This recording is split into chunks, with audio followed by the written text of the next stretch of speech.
Okay, hello everyone, and welcome to Tilted Games. And we are looking to do a couple little daily activities and also talk about crafting and why that is super important, what you should be doing, why you should be doing it, and how to best get that done.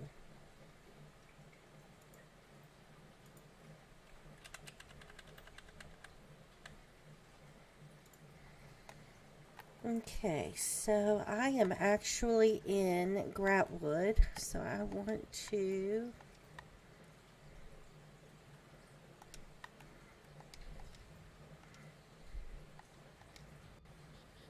I'm going to go ahead and abandon yesterday's Undaunteds that I did not get finished and head back to my crafting home base. So if you've watched any of my videos before, you know that I'm a huge fan of Somerset. And in addition to Somerset just being like really pretty, I like how Alinor is set up in that it has everything super simple and nearby. This is the Alinor Way Shrine. Somerset is in the Somerset Isles, which is in the far left-hand bottom sector of your Tamriel map, right here. And Alinor is the home city. This is the Way Shrine here in Somerset for Alinor. And as soon as you get off, you have a couple guild traders here that are available. And you also have this lady here that will get you started on your equipment crafting writs if you have not yet done that. And I'm going to head in this direction, and you see that I have a bank. Banks are very handy, not only for your personal self. Of course, you can have your personal banker that comes along with you. But if you want to access a guild bank or a guild store, or your guild store that you possibly have items that you are selling to other players, you can only do that through a physical bank location. So again, this being in such close proximity to the Way Shrine just makes Somerset and Alinor a amazing place to be. So I am just coming down the waterfall here just because this is my preferred area.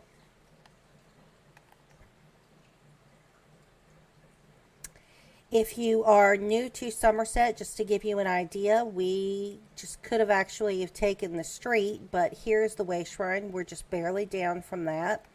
And this fella here, if you have not already started your consumable writs, which would be provisioning, alchemy, and enchanting, you can do so with this fella. He will get you started.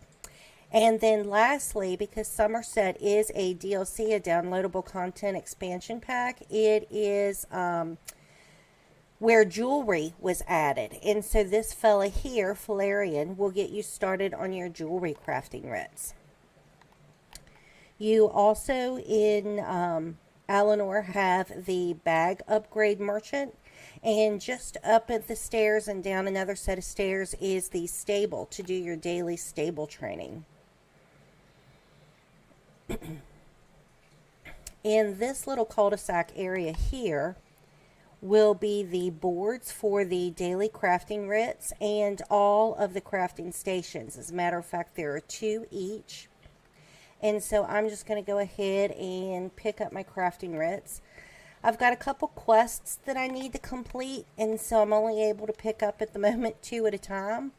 There are 7 daily crafting writs, so I do typically try to keep 7 spaces available. But a lot of time when I'm out and about in zone clearing, I run out of space, and I have quests that require me to do little odds and ends things to finish them up. So now that I have done 2,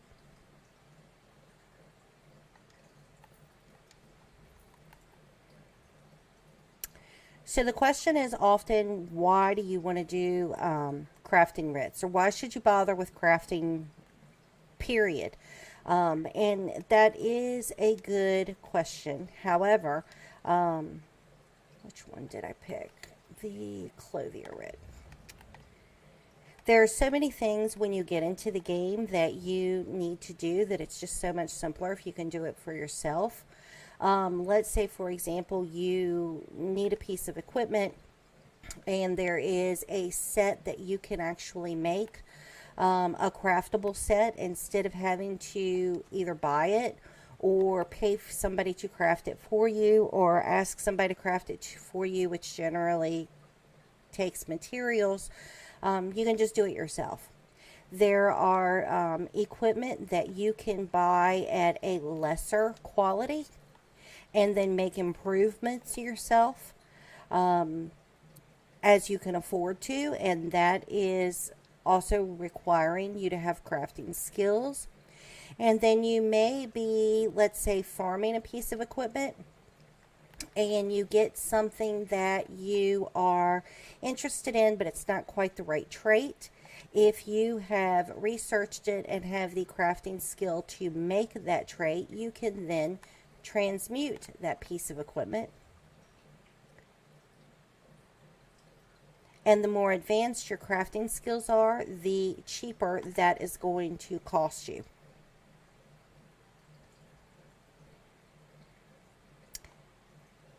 The other reason that you should definitely start crafting is this reason here.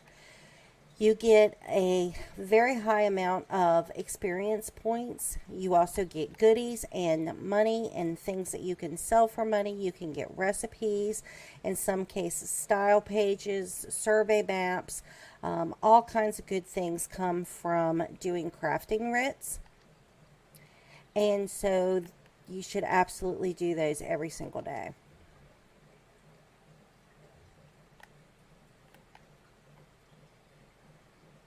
And so just in the small amount of time, even with me having to run my character back and forth because I was only able to pick up 2 quests at a time of the 7, I have finished my crafting writs and reaped the rewards of those items. So I also want to do a little bit of work on some skill lines today.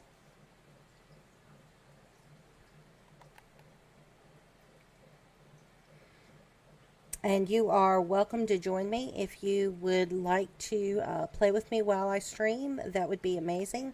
I am on the PC North American server, and I would love to have you.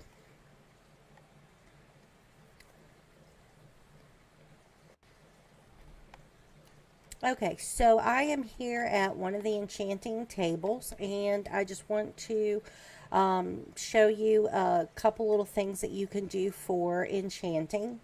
You have the ability to create a enchanting rune, or you can extract one.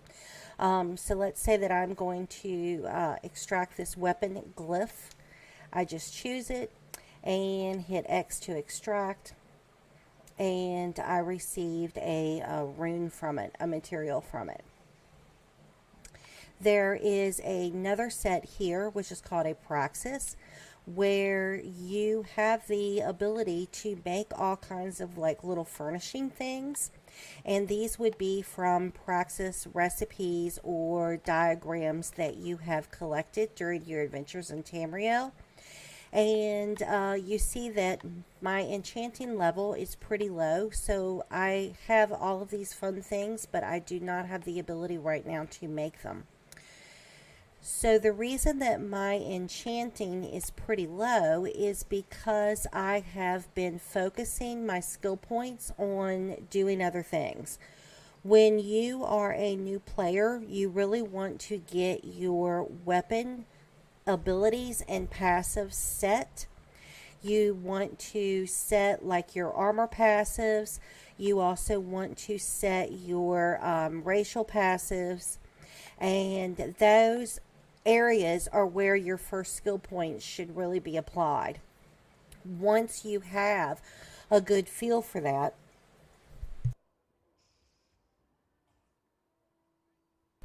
then what you'll want to do is start working on some of this extra stuff, unless you just have an overabundance of skill points. which typically doesn't happen when you first start out in the game.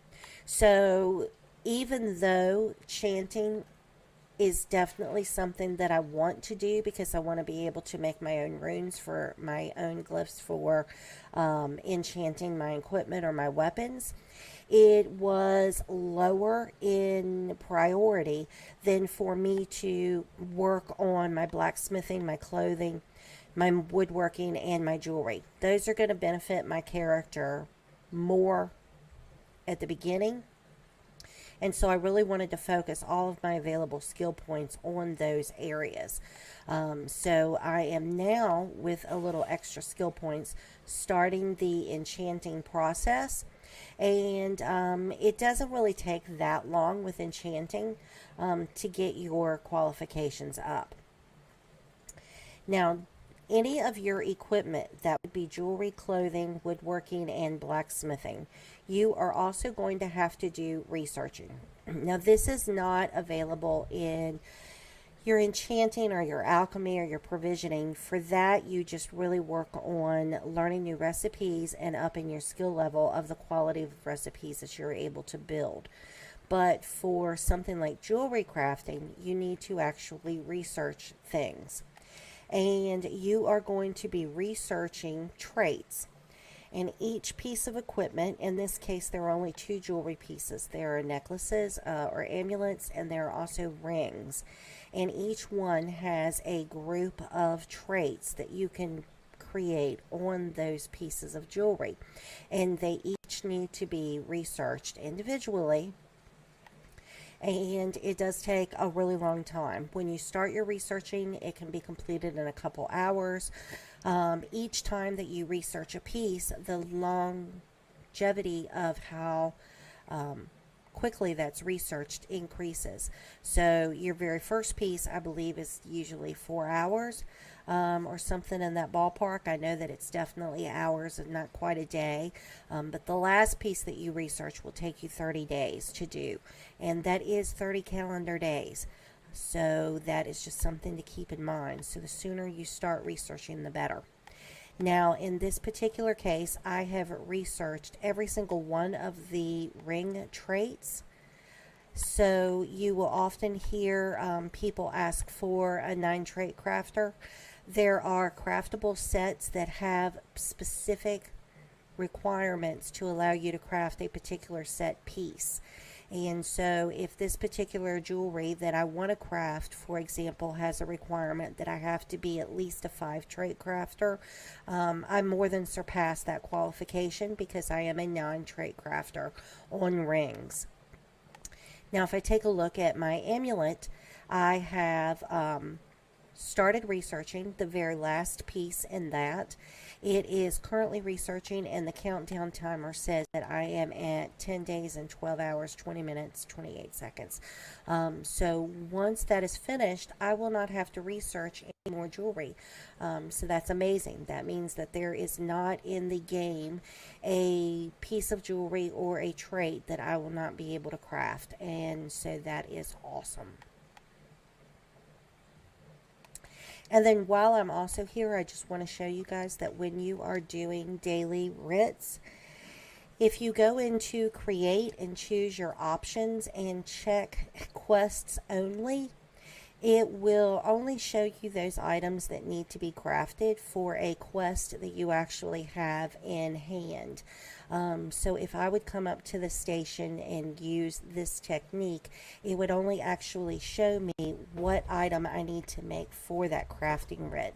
And it just really cuts down on the time that you spend to get that accomplished and done. Now I'm going to take a look here to see if I have anything that I want to deconstruct. I have an ornate ring here that I probably would have just received from my crafting writs. And ornate pieces with a little gold money bag, you want to sell those to a merchant because they are going to bring you a lot of money in compared to what they would normally. I typically like to sell things that are purple. And also for jewelry, I like to sell in Guild Traders things that are blue. And this particular blue item is bound to me, which meant that when I received it, it was added to my set collection, or I added it to my set collection. And so I do not have the ability to sell this to another player, but I can either sell it to a merchant, or I have the ability that I can deconstruct it for the materials. And that's actually what I'm going to do, is I'm going to choose it and deconstruct it. And you see I got some iridium grains, a platinum ounce, and a zinc out of it. And whenever you get grains, like here, I now have over 10 iridium grains, so I can refine that. And that then turns into an iridium plating. Now, those are used to actually improve any equipment that you wear. It is crazy expensive to usually improve jewelry, so I don't do that a whole awful lot. Blue jewelry is pretty good, but because it's so expensive, I really decide to kind of wait on making sure that I'm not going to be making any changes into my jewelry before I would go the risk of improving it. So if, for example, I wanted to improve this watcher's necklace, I would simply select it to improve. And you see that making the improvement would actually not do a whole crazy a lot for me. It would increase my maximum health instead of by 910 up to 932. I mean, which is a little, but it's not insane. The set bonus increases from 1032 to 1058, from 1136 to 1164, so it's not crazy. It would cost me 6 of the zircon platings, which are very expensive to do that. Or actually, I have 6. It would cost me 3 to do it to maintain a 100% chance that I would be successful in making the improvement. And I just am not willing, because I'm not 100% committed to this particular set, to go ahead and make this kind of difference. Now, if money was no object and you had plenty of these platings, then you could go ahead and do it. I mean, why not? But I just don't want to do that until I get really comfortable in the set that I want to use, simply because it's not going to provide me with that much of a difference. Now, you will see that this does say chance 100%. Any time that you improve something, if you are not at 100%, let's say that I would bump this down to 2 platings used and a 75% chance, I run the risk of losing my item. So you really only want to improve things when you are at 100% chance. So I do not want to do that in this case. Now, the same thing is also true with your clothing. You can go into that options screen and just check quests only, and it will only show you those items that you need to actually make for, let's say, your daily red. There are also traits in the clothing line. There are more than there are jewelry, because there are more pieces. So you have each of the body coverings in light armor, and then you have each of the pieces of body coverings in the medium armor. And all of these have this entire list of traits, which all need to be researched individually again. Now, the good news is that through passives, you can increase the amount of items that you can research at one time. So I am currently able to research 3 at one time, and that does help make it go quicker, but it is nonetheless still really time consuming. Just in looking here, let's see, I am researching arm cops, and that is 9 days left, and I have a helmet that I'm researching that it looks like I've got 6 days left on that. And I have gloves that are being researched, and it looks like I have 4 days left on that.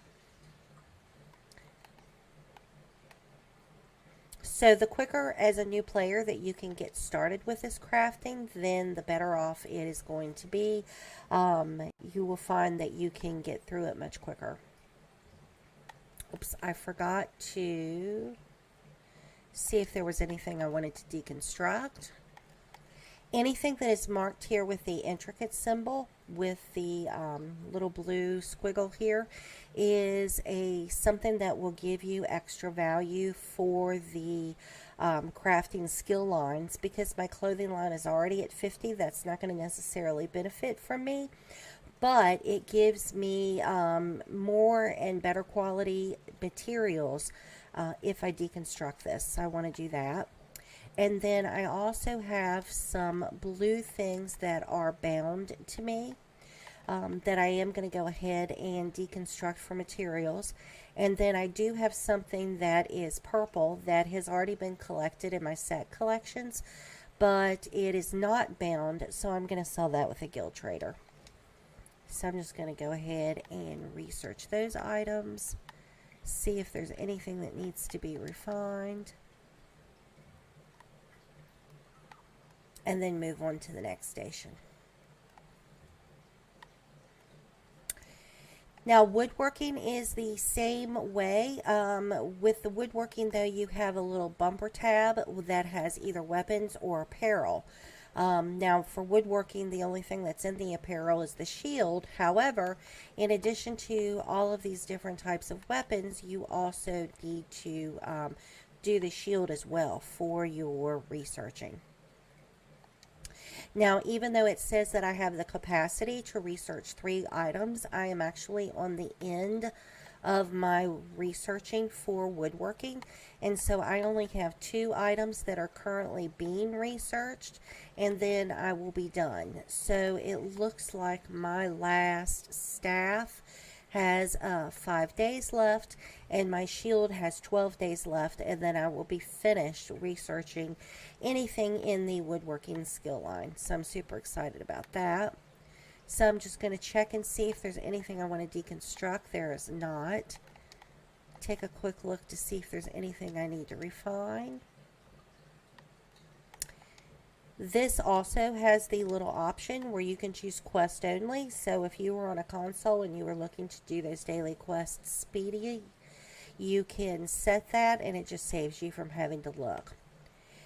Now, improving an item with woodworking is very similar to what we had talked about in the jewelry and clothing, and very similar in the blacksmithing. So for me, because I am using a double ice staff on the front and the back bar, I have 2 ice staffs that I could improve. Now, this would actually be the one place that I would say to you that if you were going to spend money and spend the time, you would really want to consider upgrading your weapons. Certainly, you would want your equipment blue for jewelry and purple for your gear. But there is a significant benefit in upgrading your gear to gold. If you take a look here, my ice staff, which is currently purple, does 1132 in damage, but if I upgraded it to gold, it would be 1335.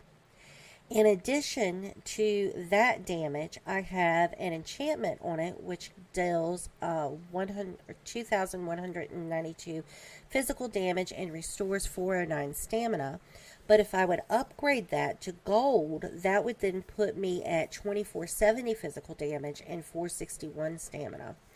You'll also notice that the trait Infused increases my weapon enchantment by 25%. And if I would upgrade this to gold, the Infused trait would actually increase my weapon and stamina, my weapon enchantment effect by 30%. And then certainly not last, but there are changes as well in what the agility set does for me. So for example, if I would upgrade this particular piece of equipment to gold, I would be making the jump of 1691 to 1752 in the amount of maximum stamina that I receive from carrying this piece of equipment. Now, I do have plenty of rosins in which to do this, but this particular weapon is actually just going to be a temporary weapon. I chose it because I needed a little extra stamina, but I really want to get one of the arena weapons, I think. And so I'm just going to hold off and save those items, those rosins, until I have a weapon that I am going to be better happy with. Um, as a tank, I don't really need to do a ton of damage anyway. That's not my job. That's not my role. So I'm just not going to worry about it at this point. At each of these crafting stations, in addition to your researching, your improvement, and your refining, you also have, just like the enchanting station, different things that you can create that are like furnishings.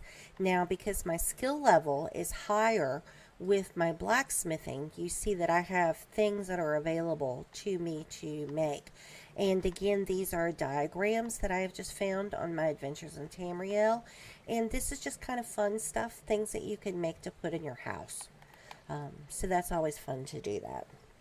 In each of these crafting stations, even the alchemy station, like this particular, has a formula. And I would be able to, if my level was a little higher, make dark elf lantern oil. And then even the cooking fire, which is where you would do your provisioning grits, they also have a tab for furnishings. And you can see that again, I can make all kinds of little things, like a little display pumpkin if I wanted to set it in my house. And so those are fun. And lots of people actually like to do that. I do it sometimes if I want to furnish my house, but that is definitely something to consider. You have the ability to make higher level things by increasing those skill lines. So, in addition to the benefit that your character gets, you also are able to do other things in the game that you would not necessarily be able to do. So I have a couple other videos that you should be able to find that are posted that really walk you through the entire crafting process. But I did receive a question on that yesterday, so I just wanted to hit base with that again and go over that one more time. So actually today's goal is I am going to go through my journal and look and see what in the world I can get rid of here to open up some more rooms so that I do not have to make a million trips back and forth. Let me see. Those are main quests. Craglorn repeatable. I do not need a repeatable here. Fuck wreaths. Reach the siege. I do not need. That is a dungeon quest. It appears I should return this in Wilmhelm in Eastmarch. So let me return this fella's thing to him.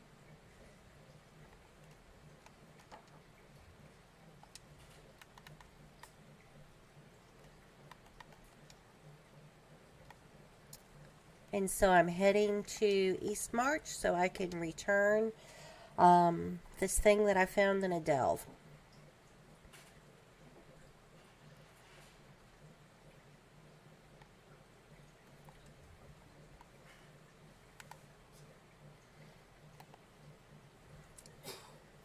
And I always like to, whenever I get off the way shrine, do just a quick map review to understand where exactly I'm headed. And I usually mark it on my compass so that I just kind of know that I am going in that right direction.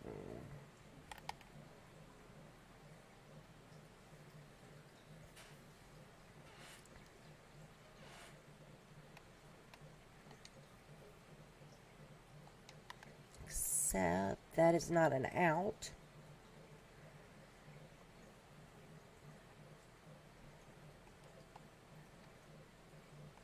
So now I'm out. Okay, so I need to go across the way here.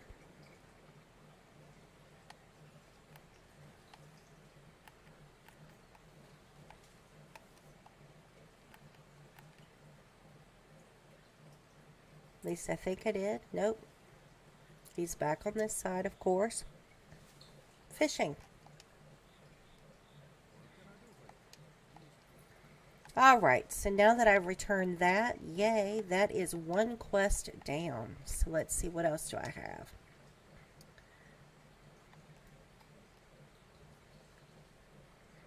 So if I show this on map,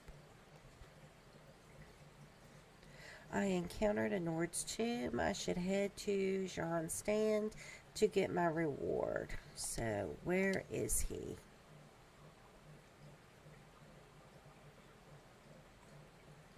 And for whatever reason, oh, there he is. So I'm just going to mark this.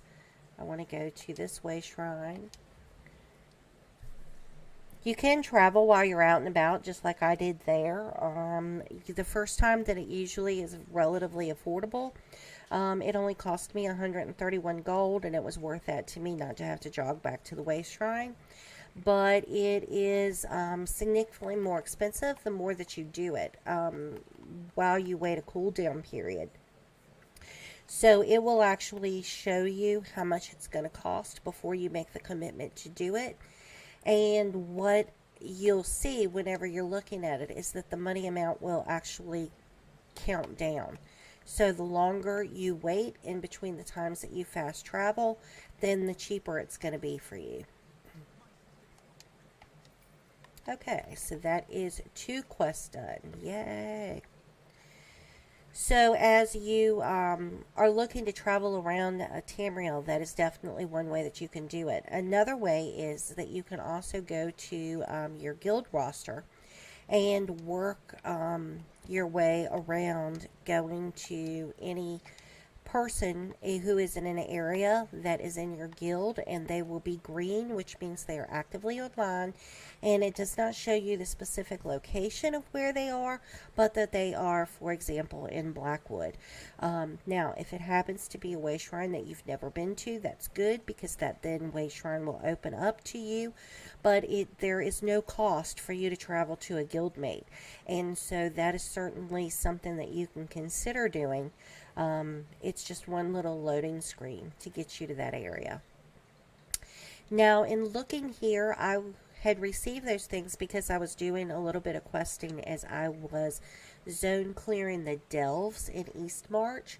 And I was doing that because in each delve there is a sky shard, and 3 sky shards give you a skill point, and so that's what I was doing. So it looks like I have one more delve here, and if I remember correctly, I think I was having difficulty finding it.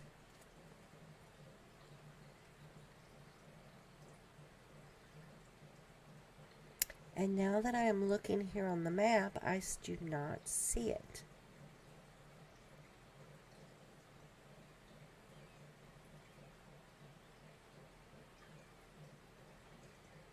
And I think that's probably why I ended my time in Eastmarch previously, because I do not see where that delve is. I do have a couple way shrines, it looks like, that I have not found, but I do not see any delves near them. There is an overland sky shard, which I do think that I am going to go ahead and hit.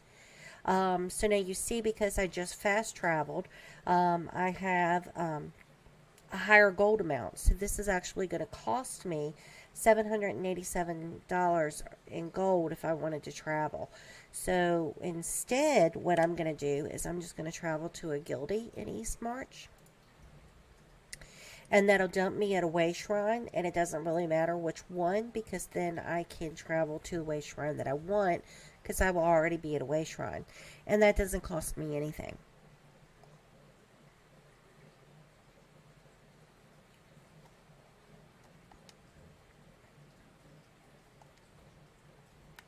And so, let's see here. I really want to go to the Fort Way Shrine. Whoops. Which is right here. And so even though it was just one travel, it was way better than me paying $800 to go there.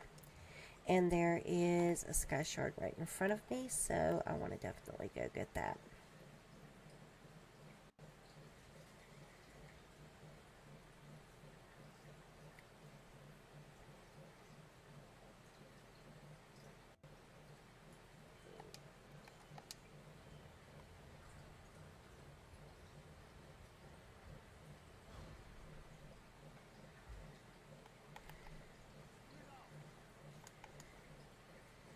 Okay, so I have a lower level player here. I just crossed over him and looked to see that he was a level 209. He was, I don't know that I would say struggling, but I saw that he had like 4 people on him. So I'm just going to help him get rid of the people. And if you look to see, I then acquired a purple lead for my trouble. So that is definitely worth doing. Now it says that there are a couple guild books here in this area, or lore books rather. So I want to go ahead and grab those while I'm standing here. And I think I'm just going to go ahead and travel over to that way shrine, just so that I'll have that marked off. And of course, I'm going to have to take the long way.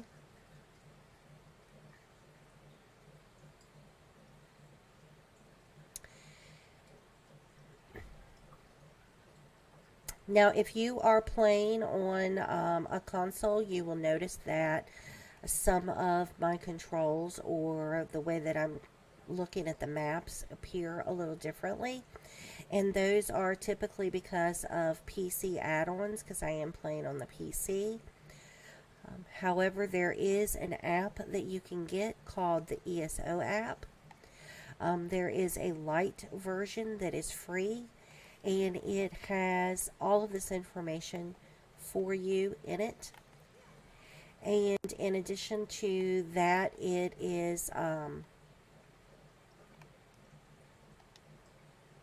something absolutely worth using, and it's not going to let me in that gate without a quest.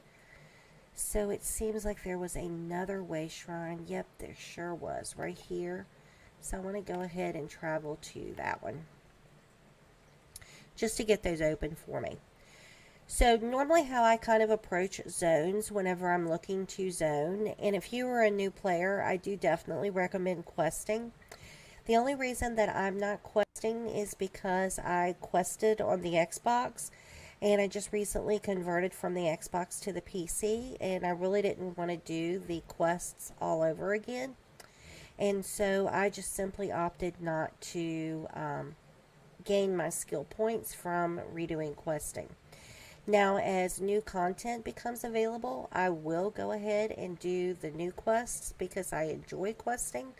I just did not want to request something that I had already done. Relatively recently, too, on top of it. So, I may be stuck here. Ah, there we go. I certainly drew quite a lot of attention. Ooh, down a waterfall.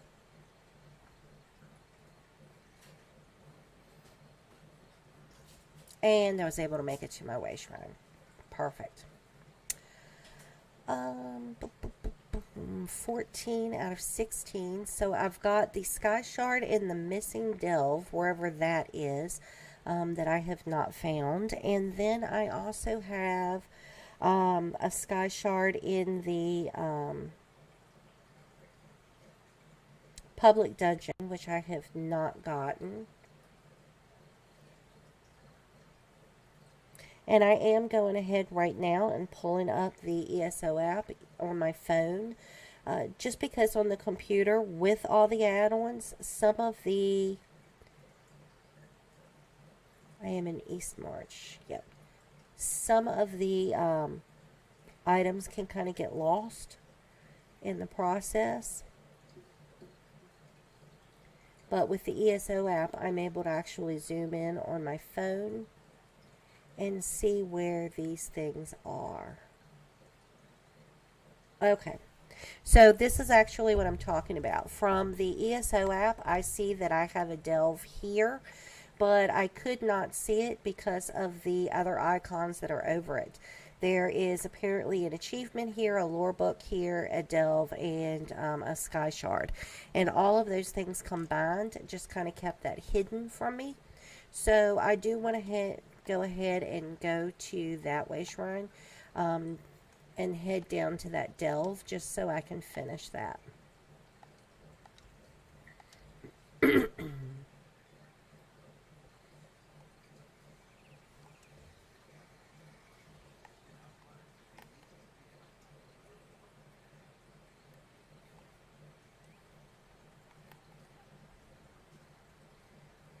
just lining everything up on my compass so that I know that I'm in the right direction.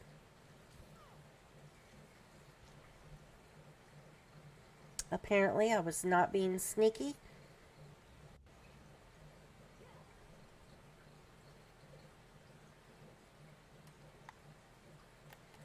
Shows me there is a lore book somewhere close by.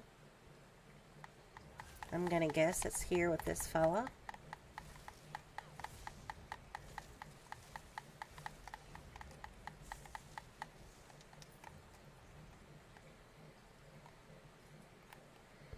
And then I'm gonna head into the delve.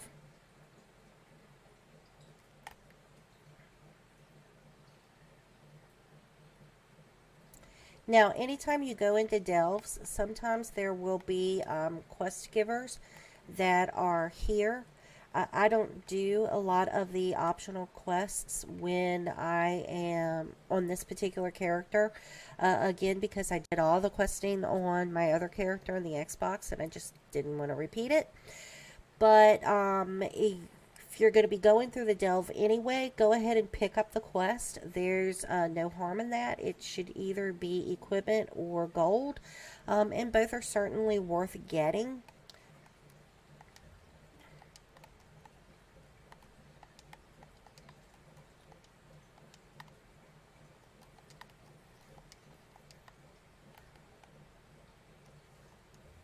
And what am I doing here?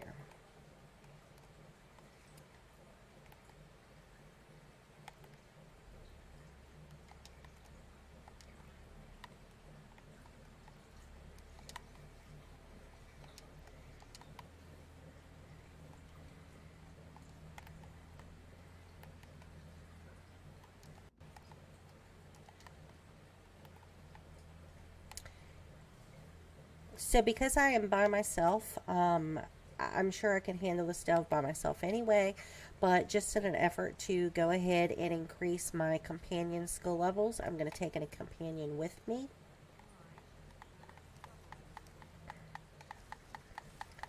The only way that you actually level companions is by using them in combat.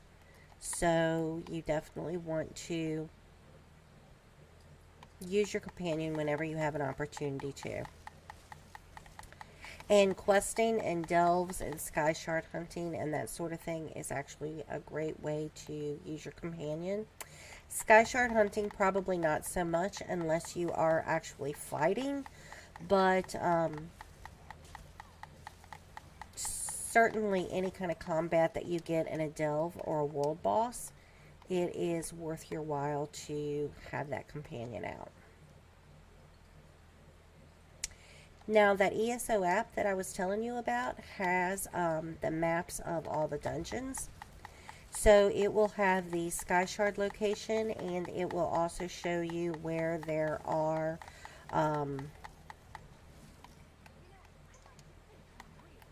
lore books and what the dungeon boss is.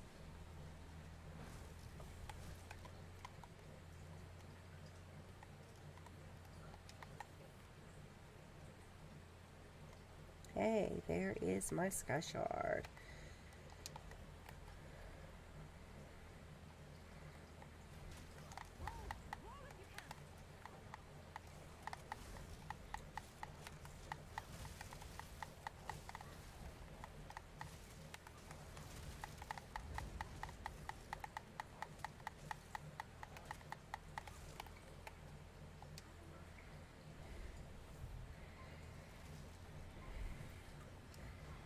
And this is where my boss is.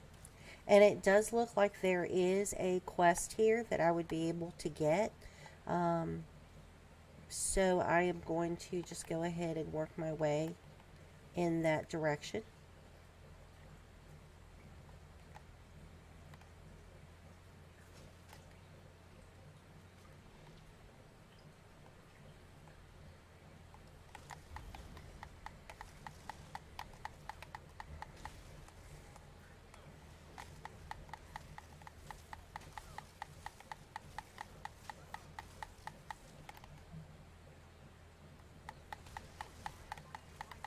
Looks like there is another lore book over here, so I'm going to go ahead and head towards that.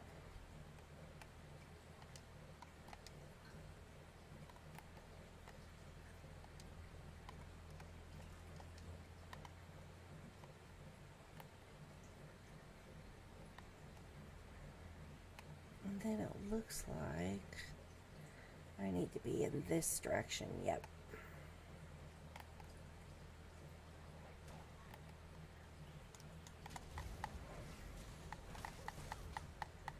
Now, it is not necessary for you to fight every single thing.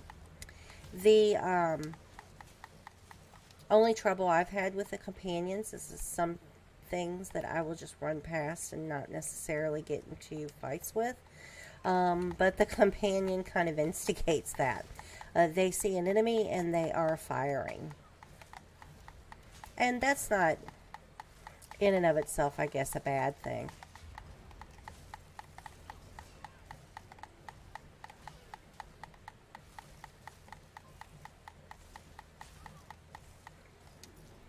So I'm looking here and I see that my food is out. So I'm going to go ahead and eat something so that I get the extra benefit of that.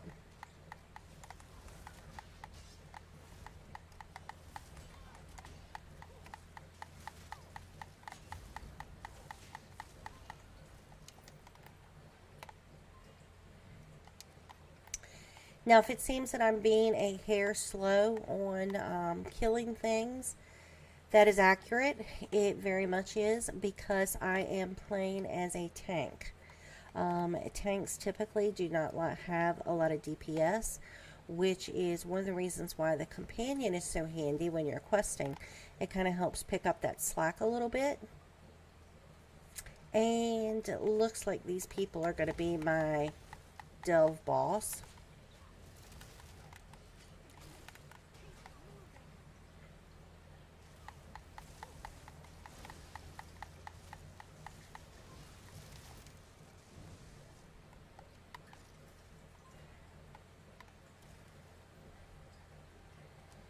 And there is a vault there that I want to go in.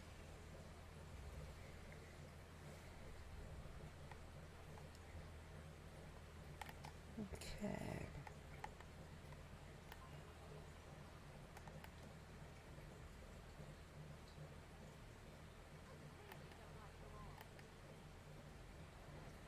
And you can hear that Mary is back there wrestling people.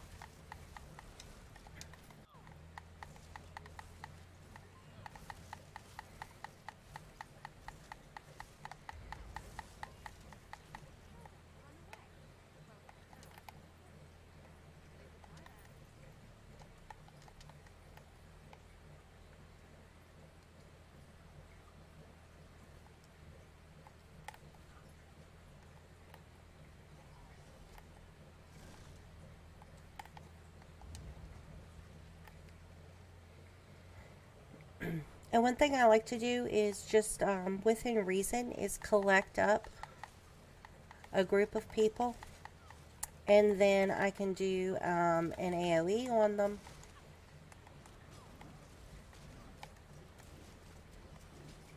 And kill a lot of them using the same AoE without having to necessarily do them one at a time. So here's that little quest thing we were talking about. And so it's asking me to just take it to someone.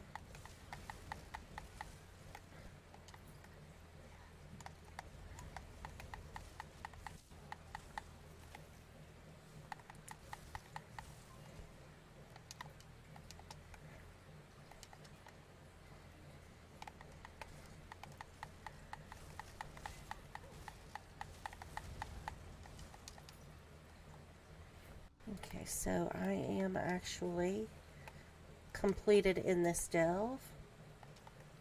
I did not notice any treasure chests, but I'm going to just go ahead and work my way back out.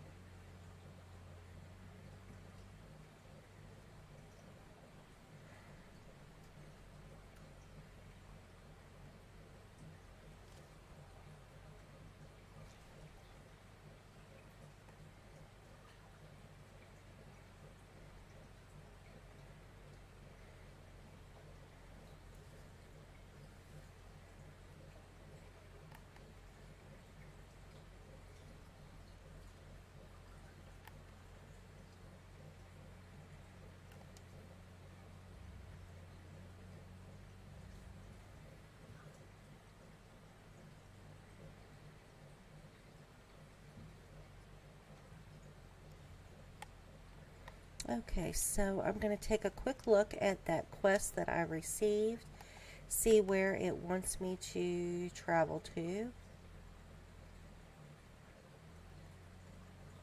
and then I'm going to go ahead, because enough time has elapsed, I can fast travel for just a tiny little bit of gold. So I'm going to go ahead and do that and finish that quest, because the goal is to get rid of some of these quests.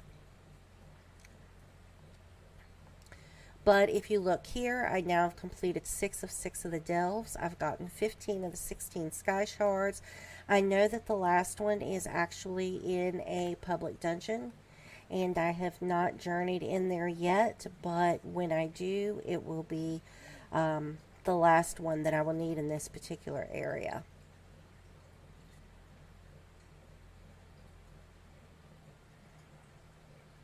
So here's the person that I'm looking to make the delivery to, and she happens to be standing by a lore book, so nothing wrong with that. And then that is it. So I just wanted to come online a little bit and let you guys know that if you have any more questions about crafting or antiquities, or any questions at all and I can help, certainly shout them out to me. That was a question that I was asked, so I wanted to take an opportunity to work with you guys on that, so that you would be able to have a better understanding of what that is. And if you do need a more detailed involvement with getting you started with crafting, I do can set aside some time and help you with that as well. So that again would just be something you could direct message me on, and we could work it out when your playing schedule would coordinate with mine, and I'll be happy to help you if I can. So thanks for joining me, and as always, please like or subscribe so that you'll be notified next time I'm online.